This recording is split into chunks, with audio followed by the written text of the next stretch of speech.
Arizona. I rise today to speak in support of the Flake Amendment number 3820, which would lower the construction appropriation for the U.S. Corps of Engineers by just under $69 million and eliminate funding for environmental infrastructure projects. Ostensibly, the Corps of Engineers uses these funds to build water supply and water treatment and wastewater projects. I'm not here to argue against the need for environmental infrastructure projects. There are a great many municipalities that consider these projects essential and have made efforts to fund them on their own. That's usually done through a combination of utility bills and municipal bonds. Typically, the users pay for this. However, despite the fact that these projects have traditionally been funded by state and local governments, federal support is actually duplicative. The federal government already offers resources for similar projects through the EPA.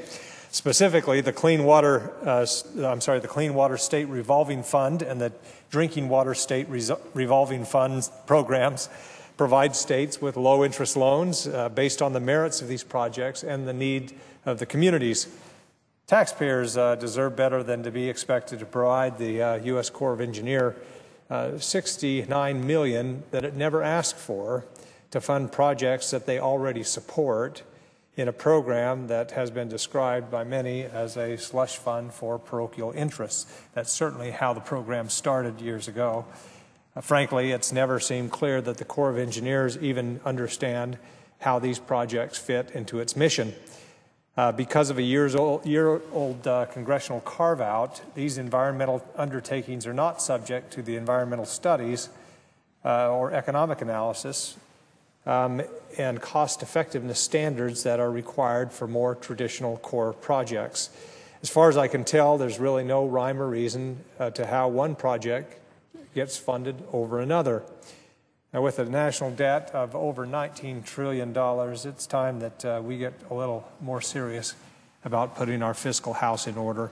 I would urge my colleagues to support this amendment and to eliminate this duplicative funding. But, Mr. President, I would also like to say a couple of words about the Reed-Heller Amendment, number 3805. I support the Colorado River System Conservation Program. Voluntary efforts like these in Arizona are estimated to have kept Lake Mead about 3 feet higher than it would be otherwise. Not coincidentally, last week the Bureau of Reclamation announced that at the end of this year, Lake Mead is predicted to be 3 feet above the level that would trigger a shortage declaration. What I want to make sure happens is that any conserved water actually stays in Lake Mead to keep these levels up and above the shortage declaration area. I would note that this amendment simply authorizes funds to go to the conservation program.